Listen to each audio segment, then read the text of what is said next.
Welcome to The Explainer. Today we're talking about one of Africa's most amazing birds. Seriously, this thing is a giant of the savanna, and it pretty much pushes the limits of what we think is possible for flight. So let's just jump right in with a question that kind of feels like it breaks the laws of physics, right? I mean, when you think about flying, you think of something light, something nimble. But nature always has a few surprises up its sleeve. The answer, it's a whopping 19 kilograms. That's 40 pounds. To put that into perspective for you, that's about the weight of your average 4-year-old kid. Now, just for a second, picture that getting airborne. So who is this heavyweight champion? Well, meet the Kori Bustard. This bird is just fascinating, a total study in contrasts. It's this absolute giant that spends most of its time just walking around. But somehow, against all odds, it can still fly. Okay, let's really get into what makes this bird so special. Right, so first up, that size. The Kori Bustard's enormous size isn't just a neat piece of trivia, It's really the single most important thing about this species. It defines, everything about its life, really, from what it eats to how it finds a partner. And what's really wild is the huge difference between the males and females. It's a classic case of what scientists call sexual dimorphism. I mean, just look at these numbers. The male can be more than twice as heavy as the female. He's taller. His wingspan is massive. He is, in every single way, a giant compared to her. Okay, so even with those amazing wings, flying is a total last resort for a bird this heavy. It just takes up a crazy amount of energy. So, because of that, the Kori Bustard actually spends something like 70% of its life just walking around. And that ground-based lifestyle, it's led to some really unique behaviors and a super flexible diet. Yeah, these guys are the definition of opportunistic omnivores. You'll see them walking slowly, taking these long, deliberate steps, and just picking at whatever they can find. They're not picky. They'll follow big herds of game animals to find beetles in their dung, or they'll even head towards bushfires to snack on the insects fleeing the flames. They even eat the gummy sap from acacia trees, which is how they got their Afrikaans name, gumpow, or gum peacock. Oh, and get this, the way they drink water is weird too. They actually suck it up instead of scooping it like most other birds do. Most birds have this special gland, a preen gland, that produces oil to keep their feathers in good shape. While bustards, they don't have one. So how on earth does a giant bird that spends all its time on the ground stay clean? Well, it's got this whole meticulous routine. It produces a special powder down from its feathers, and then it takes regular dust baths and even sunbathes to keep itself tidy and free of pests. All right, so let's move on to the courting display. And look, when you're this big and this dramatic, you don't do anything halfway, right? Everything about the Kori Bustard is just grand, and its mating ritual? Oh, it's no exception. It's truly one of the most spectacular shows in the entire animal kingdom. So the big question is, how does a bird this enormous actually impress a mate?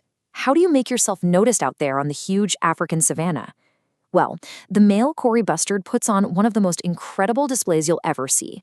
They all gather together in these special spots called leks, and basically they compete to see who can attract the most females. And this is what that performance looks like. It's a total transformation. The male inflates his throat to like 4 times its normal size, turning it into this giant white balloon. He puffs up all his neck feathers until they stick straight out, flips his tail completely forward over his back, and then lets out this deep, low, booming sound. He literally turns himself into a giant, booming ball of white feathers. It's insane. And it's not just for show either. It's the sound, too. People who've heard it, like the folks at Zoo Atlanta, say it's just one of the most amazing sounds in nature, a real sensory thrill. And after all that incredible effort, the male's job is pretty much done. Once he's mated, he's out. No helping with the nest, no raising the chicks, nothing. Okay, so while you often see them by themselves, or maybe in small groups of just males or just females, the Kori Bustard has a surprisingly social side. They get into some really fascinating and, frankly, completely unexpected partnerships that show a whole different side to this seemingly solitary giant. And probably the most amazing partnership they have is with this other bird, a much, much smaller, super colorful bird called the carmine bee-eater. I mean, on paper, these two could not be more different. You've got the giant camouflaged heavyweight, and then you've got this tiny, bright, acrobatic little thing. But you put them together, and they are the perfect team. It's a textbook example of what's called mutualism, where everybody wins. See, as the big bustard walks along, its huge feet kick up insects from the grass. The bee eaters, they just hitch a ride on the bustard's back, getting a free lift and a personally catered meal. And what does the bustard get out of it? Well, it gets a whole team of little bodyguards with super sharp eyes, acting as an early warning system for predators. It's kind of like an Uber for birds that comes with its own security detail. Now, this majestic bird is way more than just a biological wonder. It has a really special place in the cultures of the people who live alongside it. But, and this is a big but, even with that iconic status, it's facing some really serious threats. The wide open grasslands these birds depend on, they're shrinking, thanks to farming and overgrazing. And because they're so big and spend so much time on the ground, they're an easy target for poachers. So much so, they've earned the grim nickname Kalahari, Kentucky. On top of that, they often collide with power lines, and they can be poisoned by the pesticides that are used to control the insects they eat. And this really gets to the heart of the problem for the Kori Bustard today. On one side, it's this deeply respected cultural icon. I mean, it's the national bird of Botswana. It shows up in ancient sand rock art, and in Botswana, it was once a food that only royalty was allowed to eat. But on the other side, it's disappearing. The species is officially listed as near threatened around the world, and in South Africa, it's already considered vulnerable. So what's the big takeaway here? The future of this incredible, almost prehistoric-looking heavyweight really depends on us finding a delicate balance, a balance between human development and conservation.